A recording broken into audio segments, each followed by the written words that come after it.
나에게 가장 간절함을 잘 어필하고 가장 어려움을 잘 이야기하고 가장 돈 빌려주고 싶게 말하는 사람은 실제로 그만큼 간절한 사람일 가능성보다는 상습범일 가능성이 생기는 겁니다.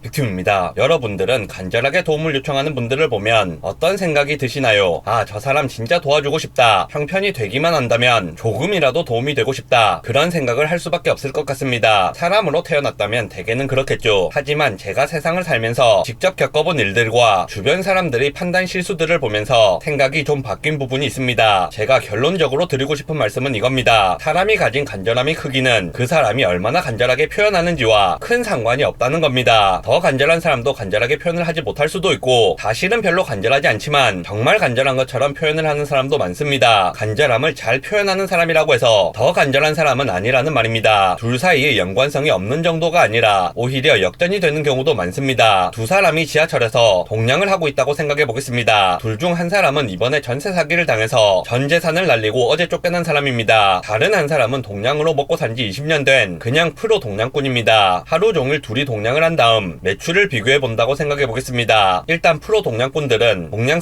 스킬이라든지 사람의 마음을 움직이는 스킬이 어느 정도 있겠죠. 잘할 겁니다. 돈 주는 사람 마음을 잘 움직일 것이고 선 넘는 짓도 안 할 것이고 동냥 그릇에 돈이 쌓이면 슬쩍 주머니로 옮겨 담아서 돈이 없는 척도 하고 일부러 더 낡은 옷을 입고 몸도 불편한 척을 할 겁니다. 반면에 정말 간절해서 동냥하는 사람은 어제까지 입고 있던 멀쩡한 옷을 입고 나오겠죠. 동냥을 뭐 어떻게 하는지도 모르니까 성의도 없어 보일 겁니다. 정말 간절하다 보니까 선 넘는 짓을 하다가 쫓겨날 수도 있습니다. 그 사람이 얼마나 간절해 보이는지와 그 사람이 실제로 얼마나 간절한지는 큰 상관이 없습니다. 돈을 빌릴 때도 그렇습니다. 진짜 간절해서 돈을 빌리는 사람은 사람들이 어떻게 하면 돈을 잘 빌려주는지 잘 모릅니다. 그러다 보면 돈을 빌리는데 성공할 확률이 떨어집니다. 보기에는 별로 간절해 보이지 않거든요. 반면에 상습적으로 돈을 빌리고 돈을 떼먹는 사람들은 어떻게 사람을 꼬시면 돈을 잘 빌려주는지, 어떻게 하면 돈을 갚는 날짜를 잘 미룰 수 있는지, 어떻게 하면 돈을 안 갚을 수 있는지 잘 아는 경우가 많습니다. 반대 입장에서 보면 어떻습니까? 누군가를 도와주려는 사람이나 돈을 빌려주는 사람 입장에서는 어떻습니까? 나에게 가장 간절함을 잘 어필하고 가장 어려움을 잘 이야기하고 가장 돈 빌려주고 싶게 말하는 사람은 실제로 그만큼 간절한 사람일 가능성보다는 상습범일 가능성이 생기는 겁니다. 간절함을 그만큼 잘 어필하는 사람은 실제로 더 간절한 사람보다는 간절함을 어필하는데 특화된 사람일 가능성이 높다는 겁니다. 보면 절대 남에게 돈 같은 것을 안 빌려줄 것 같은 사람이 진짜 어쩌다 설득당해서 돈을 빌려주면 10중 8구는 반드시 떼어먹힙니다. 안 그럴 수도 있는데 제 주변에 돈 떼먹힌 사람들은 다 이렇습니다. 진짜 그 정도로 인색한 사람이 마음을 움직일 정도로 간절함을 잘 어필할 수 있는 사람은 전업 사기꾼밖에 없었던 겁니다. 그런 짓을 많이 해봤으니까 어떻게 하는 게 더 간절해 보이는지 잘 아는 겁니다. 그런 사람들 중에는 어떻게 하면 더 간절해 보일지 연구를 하고 연습을 하는 사람도 있을 겁니다. 그러니까 그만큼 더 간절해 보일 수 있겠죠. 사람이 서름에 복받쳐 울 수는 있는데 딱 적절한 타이밍에 적절한 정도로 운다. 그건 쉽지 않은 일입니다. 내가 저 사람을 얼마나 불쌍하게 느끼는지와 그 사람이 실제로 얼마나 어려운 상황에 있는지는 별 상관이 없습니다. 그리고 마음 가는 대로 남을 돕다 보면 굉장히 높은 확률로 사기를 당하게 됩니다. 머리로 남을 돕다가 다치면 기분과 지갑이 다치고 마는데 마음으로 남을 돕다가 다치면 마음을 다치게 됩니다. 이거 정말 사람 힘들게 만드는 겁니다. 남을 도와주는 것은 여러분의 자유고 누구를 도와줄지도 여러분의 자유입니다. 하지만 최소한 나의 것을 누군가에게 나누어 주기 전에 이런 부분에 대해 한 번 정도는 생각을 해보는 것이 좋을 것 같습니다. 영상 요약하겠습니다. 그 사람이 얼마나 간절해 보이는지와 그 사람이 실제로 얼마나 간절한지는 별 상관이 없습니다. 오히려 내가 봤을 때 정말 간절해 보이는 사람이 있다면 그 사람을 도와주기 전에 경계심을 약간 세우고 그 사람 주변을 좀 더 알아보는 편이 좋을 것 같습니다.